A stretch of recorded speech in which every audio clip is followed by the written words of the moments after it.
You descend creaking stone stairs into the bowels of a grand palace, the air turning foul with the stench of damp rot and forgotten screams. Torchlight flickers on iron-barred cells, revealing a hidden chamber where shadows cling like vengeful spirits. This is no royal crypt, but a torture den beneath the crown's glittering halls, where enemies, nobles, heretics, rivals, were dragged in darkness, their cries muffled by walls that absorbed the kingdom's darkest secrets. Forged in the fires of absolute power, this subterranean hell was a king's unseen fist, breaking bodies to bend wills. Join us as we unearth the horrors of the torture chamber hidden beneath the palace, where screams echoed in eternal night and the throne's splendor hid unspeakable cruelty. You step into the grand hall of a 14th century royal palace, 1350, where the air shimmers with the scent of beeswax candles and the heady perfume of noble ambition. The walls, draped in tapestries of woven gold and crimson, depict knights slaying dragons, their triumphs a stark contrast to the shadows you sense beneath the polished marble floor. Chandeliers gleam, casting a glow over courtiers in silks and velvet, their laughter ringing like crystal goblets clinked in a toast to the king's glory. Yet as you move through the crowd, a chill creeps up your spine. A faint echo, a muffled cry rising from the stones below. The palace, a monument to divine rule, hides a secret. A torture chamber, where enemies of the crown scream in darkness, their agony swallowed by walls that guard the kingdom's darkest truths.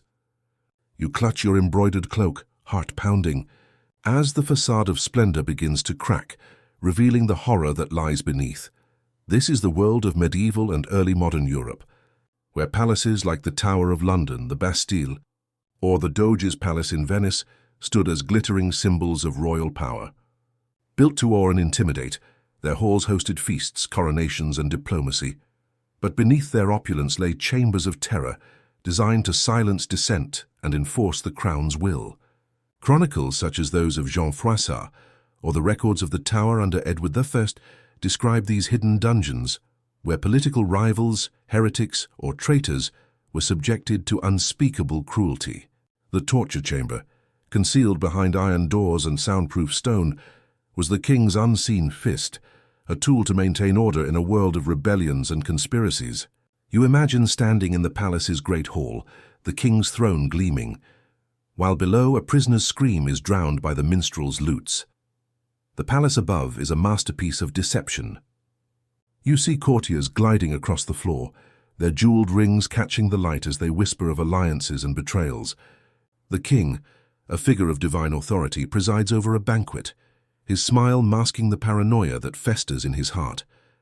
Historical records, like those of the Plantagenet or Valois courts, paint palaces as stages for royal theatre.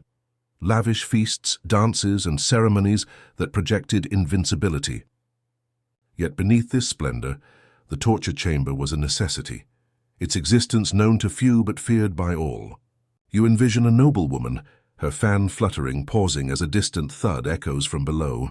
What was that?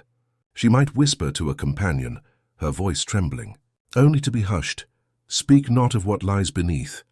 The palace's beauty, a facade of divine order, hides the machinery of terror that keeps the crown secure. The chamber's purpose was rooted in the brutal realities of power. You imagine the king alone in his privy chamber, his fingers tracing a map of his realm, his mind haunted by threats. Nobles plotting rebellion, heretics challenging the church, spies from rival kingdoms. Chronicles like those of Holinshed or the Tower of London's records detail how monarchs used torture to extract confessions, deter dissent, or eliminate rivals. In the 14th century, as feudal loyalties frayed and religious schisms grew, kings like Edward III of England or Philip VI of France relied on secret dungeons to crush opposition. The chamber, built deep within the palace's foundations, was a silent enforcer, its victims, nobles, priests, or commoners, chosen for their perceived threat to the throne. You feel the weight of this truth, the palace's grandeur a glittering lie over a foundation of fear. The psychological toll on the court was subtle but profound. You see a young page, his eyes wide as he serves wine, catching a guard's muttered words, "Another traitor taken below." His hands tremble, spilling a drop on the tablecloth, his mind racing with images of what lies beneath. Chronicles note the unease that permeated royal courts, where courtiers lived in fear of accusation, knowing a single misstep could lead to the dungeon's depths. The king's advisors, their faces composed, whisper of loyalty while guarding their own secrets, aware that the chamber's iron doors could claim them next. You imagine a noble, his laughter forced at the banquet, his thoughts on a friend who vanished after a whispered jest against the crown. The palace, a beacon of power, is also a prison of paranoia, its splendor tainted by the knowledge of what lies below. The victims of the chamber were as varied as the kingdom's enemies. You envision a disgraced noble, his titles stripped, dragged from a feast to the dungeon's darkness, his cries unheard by the revelers above. Historical records like those of the Tower under Henry VIII list victims: Anne Boleyn's alleged lovers, Catholic priests or rebellious barons, tortured to confess or die in silence. Heretics, accused of defying the church, faced the rack to renounce their beliefs, while spies caught with foreign letters were broken to reveal their masters. Chronicles describe the chamber's secrecy, its victims often erased from records, their fates known only through whispers. You hear a courtier's hushed voice, "He spoke against the king, and now he's gone." The chamber, a hidden judge, ensured the crown's enemies vanished, their screams swallowed by stone. The spices of this story lie in its visceral contrast. You imagine a moment during a royal feast, the king raising a goblet to toast his reign, while below a prisoner's scream pierces the silence, unheard by all but a lone servant. What sin brought him there? The servant might whisper, his voice trembling, his eyes darting to the floor. These imagined exchanges, grounded in Chronicles' accounts of palace life, bring the past to life. The palace, with its chandeliers and silk-clad courtiers, becomes a metaphor for deception, its beauty a mask over the horror below. You feel the tension, the air thick with unspoken fear, as the court dances on the edge of a truth too dark to name. The chamber's existence was a closely guarded secret, yet whispers leaked through the cracks. You see a mason, his hands calloused, sworn to silence after carving the dungeon's cells, his nightmares haunted by the screams he knows will come. Historical accounts, like those of the Bastille or Doge's palace, note the care taken to conceal torture facilities, hidden staircases, soundproof walls, guards loyal to the death. Yet servants, overhearing cries or glimpsing bloodied prisoners, carried tales to the taverns. You imagine a tavern keeper, his voice low. They say the palace hides a hell where traitors weep. Chronicles, like Froissart's, record such rumors, fueling public fear and fascination with the crown's unseen cruelty. The palace, a symbol of divine right, stood on a foundation of terror, its secrets waiting to be exposed. The broader context of royal power reveals the chamber's necessity. You envision the king, his crown heavy, signing warrants for torture in the dead of night, his heart hardened by the need to survive. Historical records show monarchs justifying such measures: Edward IX's use of the Tower's dungeons, Philip IV's purge of the Templars, as essential to maintain order in a world of rebellion and betrayal. The Church, complicit in its silence, often blessed these acts, framing them as divine justice. You hear a priest's sermon in the palace chapel. The king's will is God's will. Yet the congregation, their heads bowed, feels the weight of those below, their faith tested by the screams they cannot hear. The chamber, though hidden, was the backbone of royal authority, its darkness sustaining the light above. This is the opening chapter of a tale where splendor and terror collide, where a palace's grandeur masks a chamber of unspeakable cruelty. You stand in the great hall, the courtiers' laughter fading as you sense the truth beneath your feet.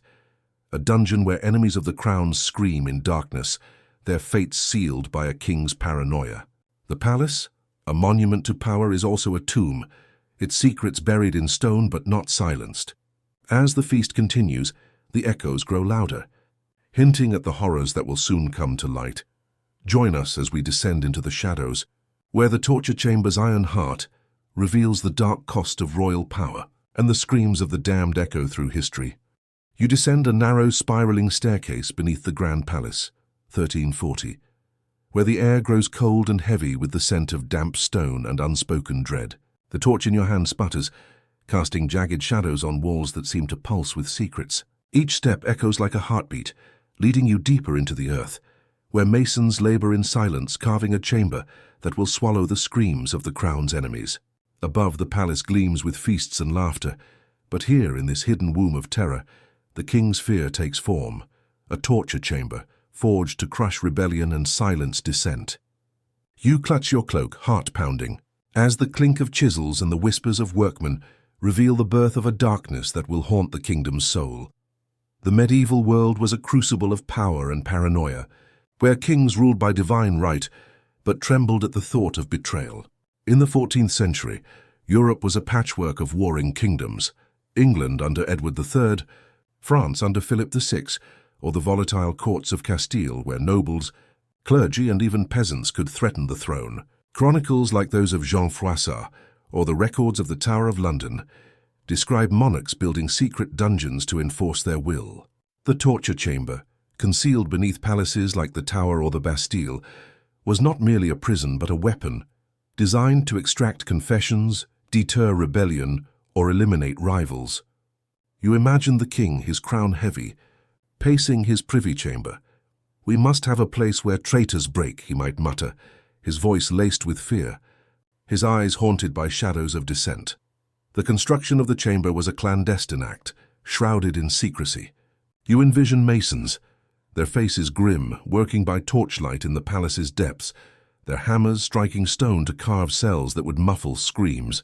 Historical records, such as those of the Tower of London's expansions under Edward I, detail such projects: hidden staircases, soundproof walls, iron doors forged to withstand time.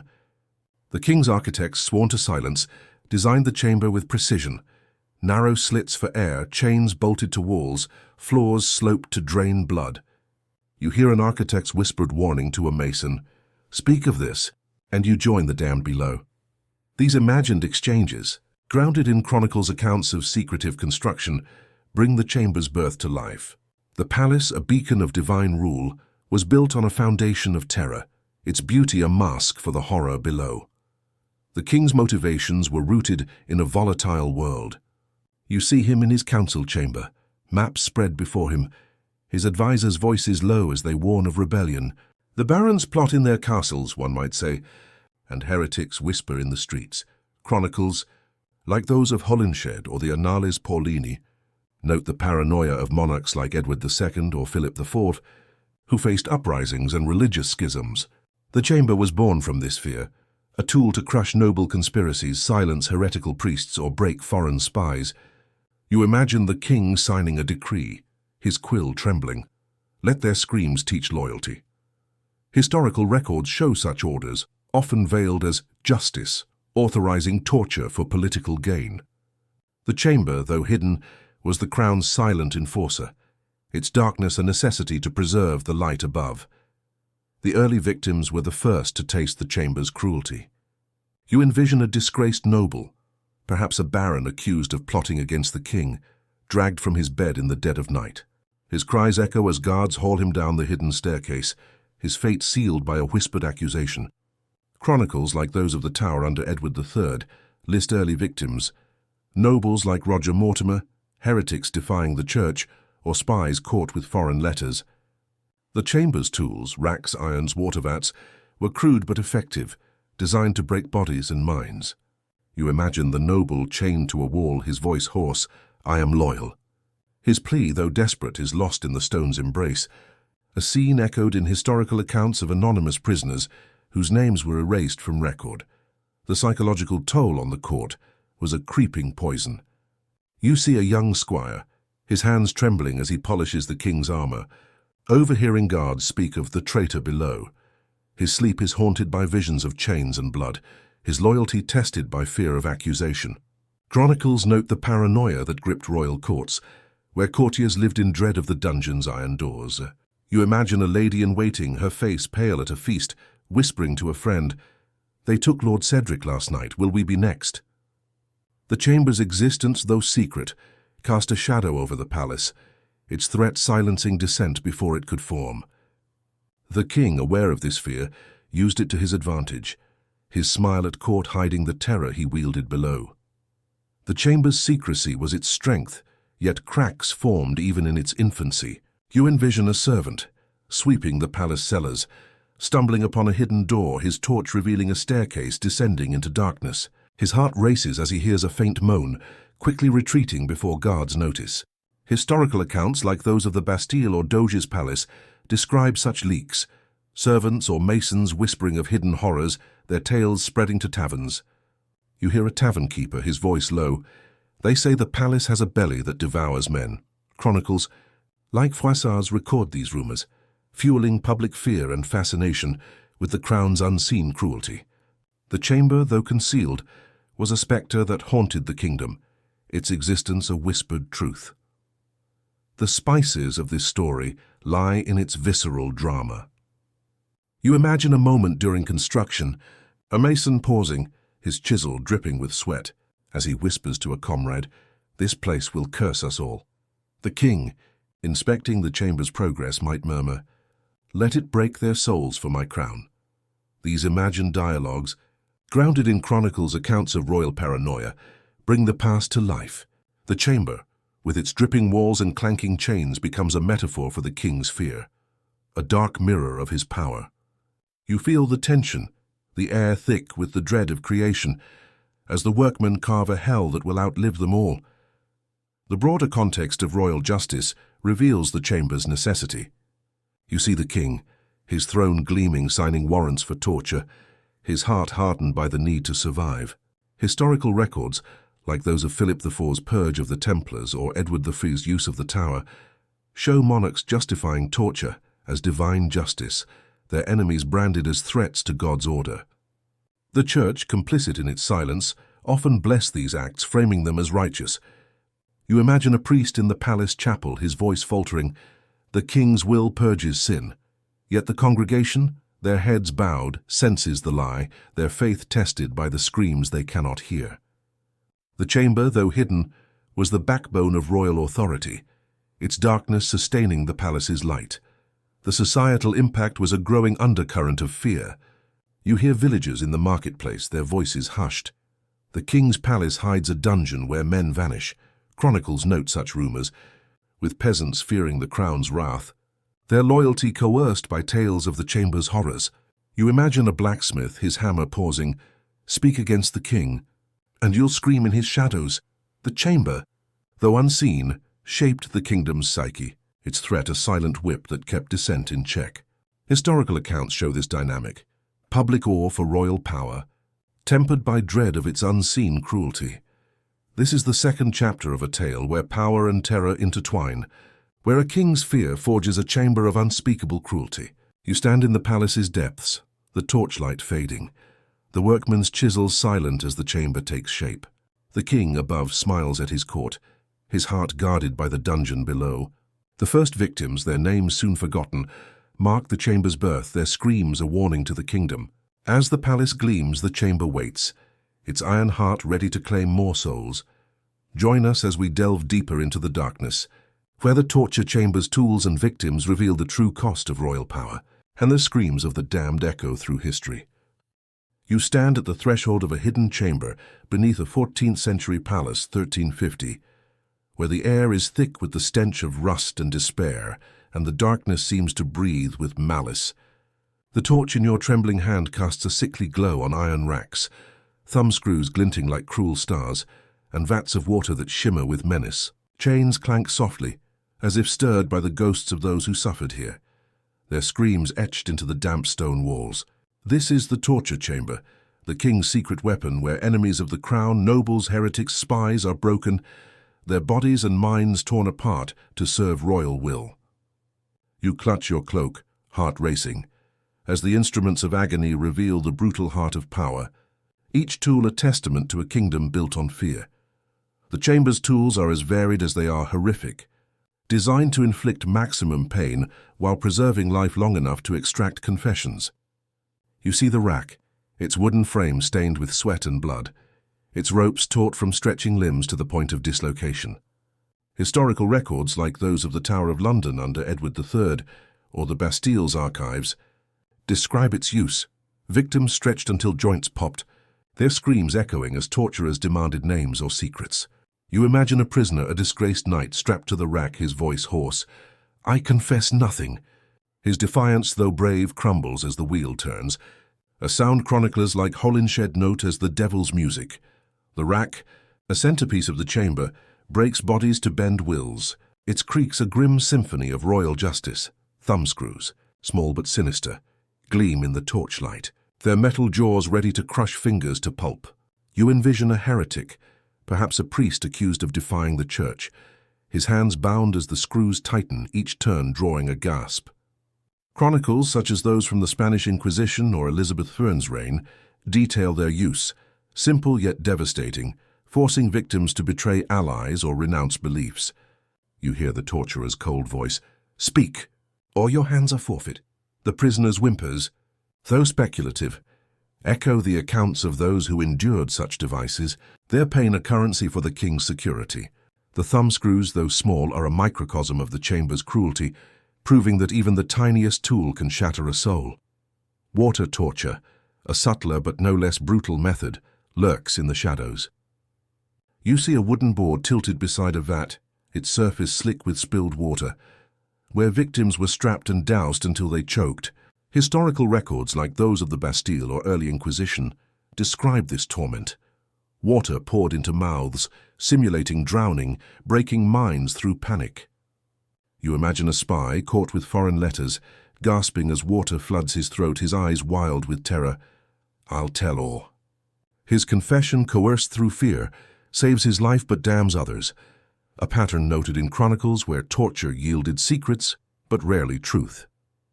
The water vat, silent yet deadly, is a reminder that the chamber's horrors targeted the mind as much as the body. The psychological impact of these methods was as deliberate as the physical pain. You envision a prisoner chained in the darkness, hearing the creak of the rack before his own torment begins, his mind unraveling from anticipation alone. Chronicles like those of the Tower under Henry VIII note how torture broke spirits. Victims driven to madness, confessing to crimes they didn't commit to escape the pain. You imagine a noblewoman accused of treason, her resolve crumbling as she hears another's screams. "God, let it end," she might whisper, her faith tested by the chamber's relentless cruelty. The torturers, trained to exploit fear, used silence and sound, drips of water, clanks of chains to amplify despair, ensuring the king's enemies were broken before the first touch. The chamber's role in royal power was chillingly precise. You see the king high above in his throne room, signing warrants for torture, his face impassive as he orders dissenters to the dungeon. Historical records like those of Edward I's reign or Philip IV's purge of the Templars show monarchs using torture to crush rebellion, extract information, or deter rivals. The chamber was a silent partner in governance. Its victims, nobles plotting coups, priests preaching heresy, or spies serving foreign crowns, chosen to protect the throne. You imagine an advisor whispering to the king, "The dungeon speaks," and your enemies fall silent. The chamber, though hidden, was the crown's iron fist, its brutality a necessary shadow to the palace's light. The torturers, often anonymous, were the chamber's grim artisans. You envision a hooded figure, his hands calloused, his eyes dulled by years of inflicting pain. Chronicles describe such men, commoners or disgraced soldiers, loyal only to the king, their lives bound to the dungeon's darkness. You hear his low voice to a trembling prisoner, "The king's will is my blade. Speak and live." His words, though speculative, reflect the cold efficiency noted in accounts of torturers who saw themselves as extensions of royal justice. Their role, though reviled, was essential, their hands stained so the king's could remain clean. The chamber, their domain, was a world apart, its horrors shielded from the court's gaze. The societal impact was a creeping dread. You hear whispers in the palace's upper halls, servants muttering of the screams below. Chronicles like Froissart's note how rumors of torture chambers spread, fueling public fear and obedience. Beyond the palace, villagers in taverns speak in hushed tones, "Cross the king, and you'll vanish into his dungeon." Historical accounts show this fear as a tool. Peasants and nobles alike, cowed by tales of the chamber, hesitated to rebel. You imagine a merchant, his voice low. "They say the palace eats men whole." The chamber's secrecy, though imperfect, amplified its terror, its existence a whispered warning that kept the kingdom in line. Before we descend deeper into this nightmare, let's pause. If this glimpse into the chamber's horrors grips you, hit that like button and subscribe to uncover more hidden histories. Share your thoughts in the comments. Does the cruelty of these methods shock you, or is it a stark reminder of power's cost? These stories connect us across centuries, revealing the darkness beneath the throne's splendor. Now, as the chamber's tools claim their first victims, the true cost of royal justice emerges. The spices of this story lie in its visceral horror. You imagine a moment as the rack's wheel turns, a prisoner's scream piercing the silence. "Mercy, I beg." The torturer's reply, cold and final, "Mercy is not the king's will." These imagined exchanges, grounded in chronicles' accounts of torture's brutality, bring the chamber to life. The dungeon, with its dripping walls and clanking chains, becomes a metaphor for royal paranoia, a dark mirror of the palace above. You feel the tension, the air thick with despair, as the instruments of agony do their grim work. Each scream a testament to the crown's relentless power. This is the heart of a tale where power and cruelty collide, where the chamber's tools reveal the dark cost of royal authority. You stand in the dungeon's shadows, the torchlight fading. The racks creak, a grim reminder of the lives broken here. The king above rules in splendor, but his throne rests on the screams below. As the chamber claims its victims, the stage is set for their stories. Nobles, heretics, spies, whose fates will echo through the palace's history. Join us as we follow these voices in the void, where the chamber's victims reveal the true price of the crown's justice, and the screams of the damned haunt the kingdom's soul. You stand in the suffocating darkness of a torture chamber beneath a 14th century palace, 1355, where the air is thick with the stench of blood and the echo of screams that cling to the damp stone walls. The torch in your hand sputters, its faint light revealing chains bolted to the floor, a rack stained with despair, and a wooden board slick with water from recent torment. Shadows writhe like ghosts, each one a prisoner, noble, heretic, spy whose voice was silenced to preserve the king's power. Their cries, though muffled by the palace above, haunt this void, a testament to the crown's unrelenting cruelty. You clutch your cloak, heart pounding, as the stories of these victims unfold. Their fates a grim mirror of a kingdom built on fear and sacrifice. The chamber's victims were as diverse as the king's fears. You envision a disgraced baron, Lord Roland. His fine doublet torn as guards drag him down the hidden staircase, accused of plotting rebellion. His crime, whispered in a tavern, was a jest against the king's taxes, but in a court rife with paranoia, jests were treason. Chronicles, like those of the Tower of London under Edward III or the Bastille's records, list such nobles, men like Roger Mortimer, whose ambitions led to their downfall. You hear Roland's voice, defiant yet cracking, "I am no traitor." His words, though brave, are lost as the rack's ropes tighten, a scene echoed in historical accounts where nobles faced torture to confess or name allies. His fate, death or a broken body, serves as a warning to the court, his name erased from the annals of power. Next, you see a heretic priest, Father Elias, his robes tattered, his eyes burning with zeal even as thumbscrews crush his fingers. Accused of preaching against the church's wealth, he was branded a threat to the king's divine order. Chronicles, such as those from the reign of Philip IV or the early Inquisition, describe such priests tortured to renounce their beliefs or betray followers. You imagine Elias, his voice hoarse from prayer, "God sees your sin, not mine." His defiance, though stirring, earns him the water torture, his gasps drowned by the torturer's cold efficiency. Historical records note such men often died in silence, their faith tested by pain, their congregations scattered. Elias's screams, though speculative, echo the countless clerics who vanished into the chamber's void, their voices silenced to protect the throne's sanctity. A foreign spy, captured with coded letters, is the chamber's next victim.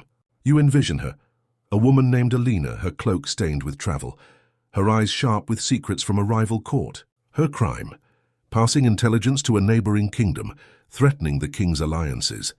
Chronicles, like those of Elizabeth-bound spies or the Bastille's prisoners, detail such figures tortured to reveal their masters. You hear Alina's whispered plea as the torturer approaches. "I'll tell nothing. You'll gain no truth from pain." Her resolve crumbles under the rack's strain, a pattern noted in historical accounts where spies confessed under duress. Their words often false but damning others. Alina's fate, execution or exile, remains a shadow. Her story buried in the chamber's darkness, a testament to the crown's reach beyond its borders. The chamber's role in silencing dissent was chillingly effective. You see the king, high above in his throne room, his face impassive as he reads reports of confessions extracted below. Historical records like those of Edward III's reign or Philip IV's purge of the Templars show torture chambers as tools to crush rebellion, deter conspiracies, or eliminate threats. The victims, nobles plotting coups, priests challenging doctrine, spies weaving intrigue, were chosen to protect the throne's stability. You imagine an advisor, his voice low, "The dungeon speaks, and our enemies fall." The chamber, hidden beneath the palace's splendor, was a silent enforcer. Its brutality ensuring the king's will prevailed, its victims a sacrifice to royal power. The psychological toll on the victims was as brutal as the physical pain. You envision Lord Roland chained in the darkness, his mind unraveling as he hears the racks creak before his turn. Chronicles, like those of the Tower under Henry VIII, note how torture broke spirits, victims driven to madness, confessing to imagined crimes to escape torment. You imagine Elias, his prayers faltering as water floods his throat. "God, why have you forsaken me?" His faith, once his strength, crumbles under the chamber's relentless assault. Helena, her sharp mind dulled by pain, might whisper, "I betray my own to live," her guilt a heavier chain than iron. These speculative moments, grounded in historical accounts, reveal the chamber's true horror, not just broken bodies, but shattered souls. The court above, though distant, feels the chamber's shadow. You see a young page, his hands trembling as he serves wine, overhearing guards speak of the traitor below. His sleep is haunted by nightmares of chains, his loyalty tested by fear. Chronicles describe the paranoia that gripped royal courts, where courtiers lived in dread of accusation, knowing a whisper could send them to the dungeon. You imagine a noblewoman, her fan hiding her fear, whispering to a friend, "Lord Roland was our friend, now he's gone." The chamber's existence, though secret, casts a pall over the palace, its threat silencing dissent before it can form.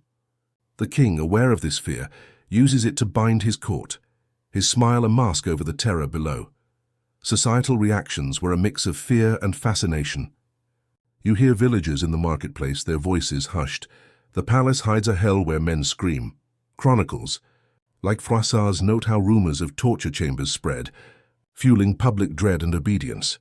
Peasants, fearing the king's wrath, hesitated to rebel, their loyalty coerced by tales of the dungeon's horrors. You imagine a tavern keeper, his eyes wide. They say the king's justice devours souls. Historical accounts show this dynamic, public awe for royal power, tempered by fear of its unseen cruelty. The chamber, though hidden, shaped the kingdom's psyche, its terror a silent whip that kept dissent in check. The spices of this story lie in its human drama. You envision a moment as Alina faces the rack, her voice defiant. "You'll break my body, not my will." The torturer's reply, cold and final, "All break in time." These imagined exchanges, grounded in Chronicles' accounts of prisoners' defiance, bring the chamber to life. The dungeon, with its dripping walls and bloodied tools, becomes a metaphor for royal tyranny, a dark mirror of the palace's splendor. You feel the tension, the air thick with despair, as each victim's scream echoes the cost of crossing the crown. This is the heart of a tale where power and suffering collide, where the chamber's victims reveal the true price of royal justice. You stand in the dungeon's void, the torchlight fading, the prisoner's cries a haunting chorus of loss. The king above rules in glory, but his throne rests on the broken lives below. As the chamber claims more souls, the stage is set for its exposure, a crack in the stone that will bring the palace's secrets to light. You stand in the shadowed underbelly of a 14th century palace, 1360, where the air is thick with the stench of mold and the lingering echo of screams long silenced. The torch in your hand flickers, its weak light tracing the contours of rusted chains and blood-stained racks, relics of a torture chamber that has devoured nobles, heretics, and spies. Above, the palace hums with the clink of goblets and the laughter of courtiers. But here in this forgotten void, a crack is forming, not in the stone, but in the secrecy that shrouds the king's darkest deeds. A servant's whisper, A prisoner's escape or a noble's betrayal has let the truth slip, and the chamber's horrors are spilling into the light. You clutch your cloak, heart pounding, as the palace's facade of splendor crumbles, exposing the terror that sustained the crown. The exposure begins with a single breach. You envision a young servant, sweeping the cellars late at night, his broom pausing as he stumbles upon a hidden door, its iron hinges creaking to reveal a staircase descending into darkness. A faint moan rises, chilling his blood, and he flees to whisper his discovery to a trusted friend. Historical records, like those of the Bastille before its 1789 storming or leaks from the Tower of London in the 17th century, note such moments: servants, guards, or disgruntled courtiers revealing hidden dungeons. Chronicles such as Jean Froissart's describe whispers spreading like wildfire, fueling public outrage. You hear the servant's trembling voice. There's a hell beneath the palace, where men scream. His words, though speculative, echo the leaks that pierce the veil of royal secrecy, setting the stage for scandal. The king's reaction is a storm of panic and fury. You see him in his privy chamber, his crown askew, his face pale as an advisor reports the breach. The people speak of the dungeon. Sire, chronicles like those of the Tower under Charles I or the Bastille's fall show monarchs scrambling to contain such exposures, their authority shaken by public knowledge of their cruelty. You imagine the king slamming his fist on a table, "Silence them or we are undone." His orders, desperate and sharp, dispatch guards to bribe or threaten witnesses. As historical accounts note, monarchs using gold or intimidation to bury secrets. Yet the truth, like water through stone, seeps out, each whisper eroding the palace's divine facade. The court, once complicit, is thrown into chaos. You see nobles in the great hall, their goblets stilled, their faces pale as rumors of the chamber spread. A lady-in-waiting whispers to a companion, "They say Lord Roland died below." "Not in battle." Her voice, trembling with fear, reflects the court's unraveling loyalty. A dynamic noted in Chronicles, where exposure of royal cruelty sparked dissent. Historical records like those of the Tower scandals or the Templar trials under Philip IV show courtiers turning on their kings, some out of guilt, others to save themselves. You envision a disgraced advisor, his eyes darting. "I knew of the dungeon, but spoke not, God forgive me." The court, once a bastion of royal power, fractures under the weight of its own complicity.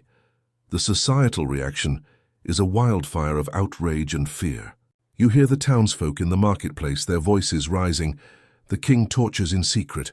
His throne is built on blood. Chronicles like those of Froissart or the Bastille's fall record public fury when dungeons were exposed, with peasants and merchants demanding justice or divine retribution. You imagine a tavern keeper, his voice bold. "They break men beneath the palace, yet call it God's will." Historical accounts show such reactions fueling rebellions like the peasants' revolt of 1381 or the French Revolution's spark in 1789, where torture chambers became symbols of tyranny. The chamber's exposure, though a crack, ignites a storm. Its horrors no longer confined to whispers but shouted in the streets. The immediate consequences are seismic. You see guards sealing the chamber's entrance, their hammers pounding iron to block the truth, but the damage is done. Chronicles note such attempts.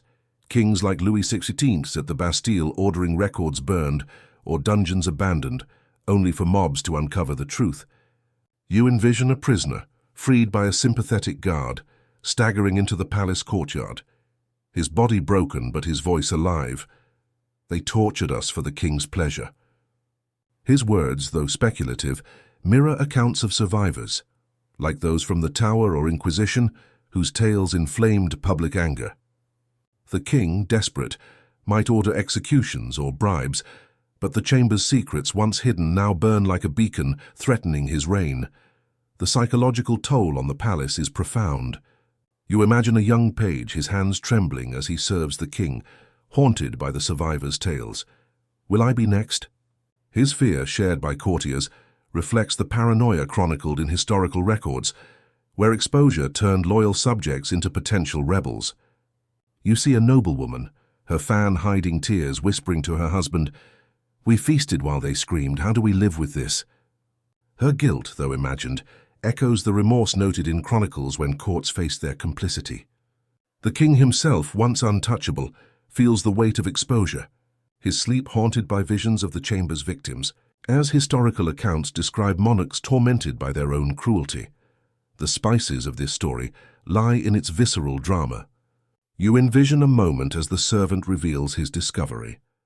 His voice breaking, "I heard screams, my lord, from a place no man should see." The advisors reply, cold and desperate, "Speak not or join them."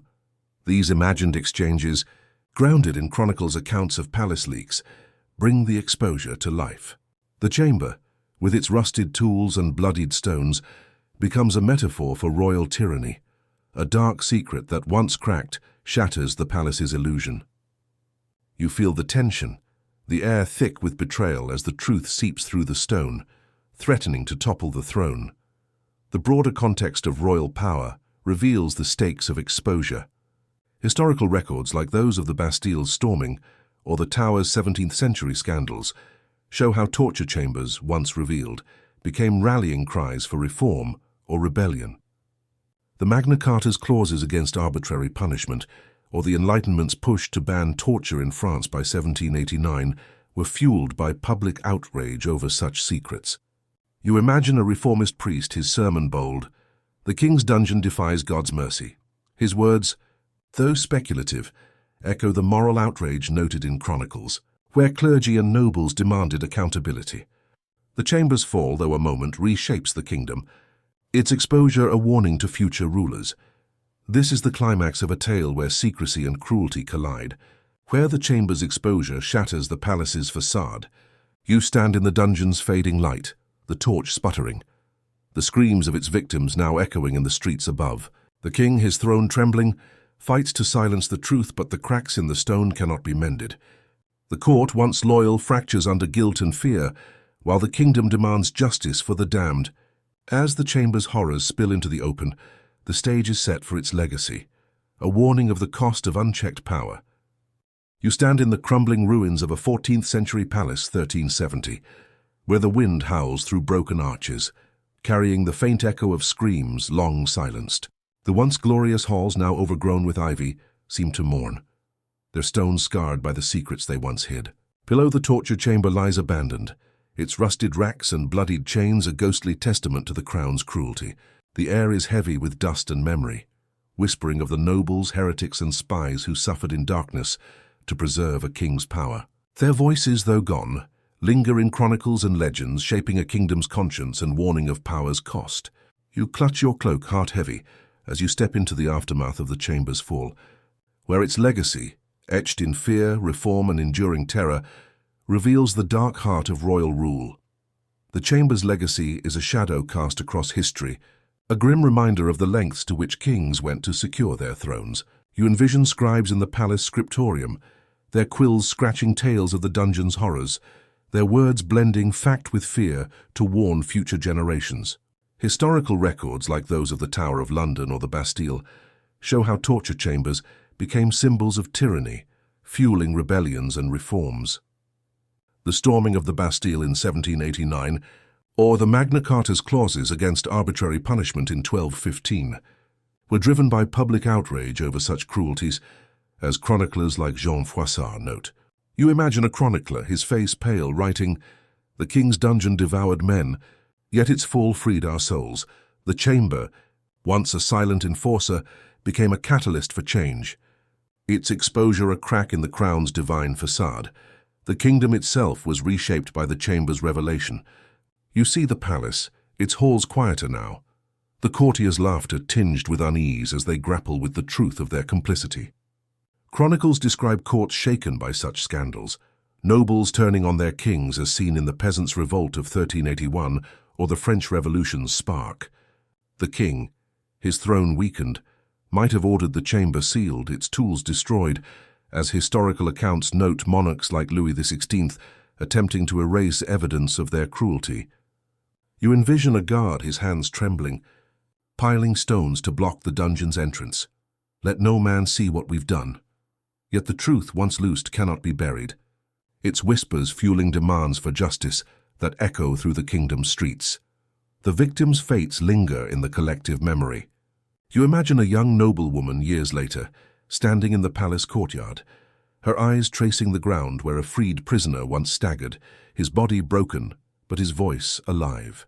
"They suffered for our silence," she might whisper, her heart heavy with guilt, a sentiment echoed in chronicles where courts faced their complicity.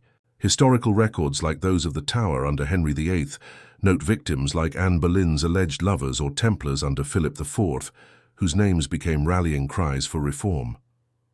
Their stories, though often erased, survived in whispers. Lord Roland, the defiant baron; Father Elias, the zealous priest; Alina, the cunning spy, each a ghost haunting the palace, their pain a warning against unchecked power. Debunking the myths surrounding the chamber is crucial to understanding its truth. You see a modern historian in 2025 poring over crumbling manuscripts, noting how chronicles exaggerated its horrors to vilify kings or push reformist agendas. Froissart's accounts, or those of the Bastille, often sensationalized torture, painting dungeons as infernal pits to shock the faithful. The chamber's tools, racks, thumbscrews, water vats, were brutal, but their use was calculated, not demonic, as historical records like Tower warrants show. You imagine the historian muttering, "They wrote of devils," but it was men who turned the screws. The chamber, though real, became a legend, its victims' numbers inflated, their screams amplified to fuel outrage. Yet the core truth remains: a hidden hell where the crown's enemies were broken for power's sake. The psychological toll on the kingdom endures. You envision a monk, decades later, praying in the palace chapel, his eyes darting to the floor as if the chamber's ghosts still linger. "We built our glory on their pain," he might whisper, his voice echoing the guilt noted in chronicles when courts faced their sins. Historical accounts describe this trauma, communities haunted by tales of dungeons, their faith in divine kingship shaken. The king himself, now aging, might sit alone, his crown heavy with regret. Did I save my throne or damn my soul?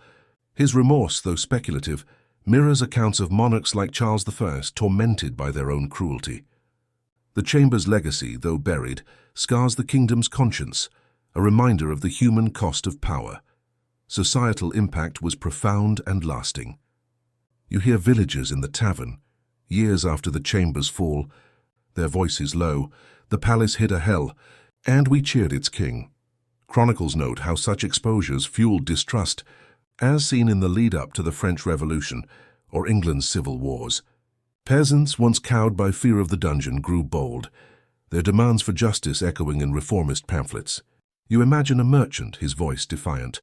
No king should break men in secret.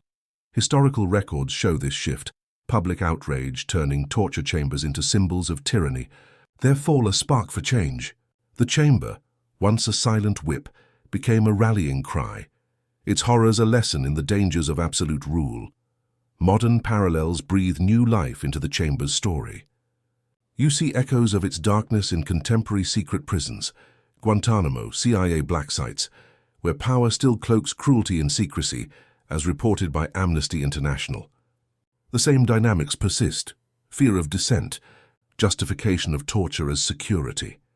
You imagine a modern activist reading of the chamber, her voice firm, "We fight the same shadows today." The lesson is timeless: unchecked power breeds cruelty, and silence enables it. The chamber's legacy warns us to question authority, to shine light on hidden horrors, ensuring the screams of the past are not forgotten.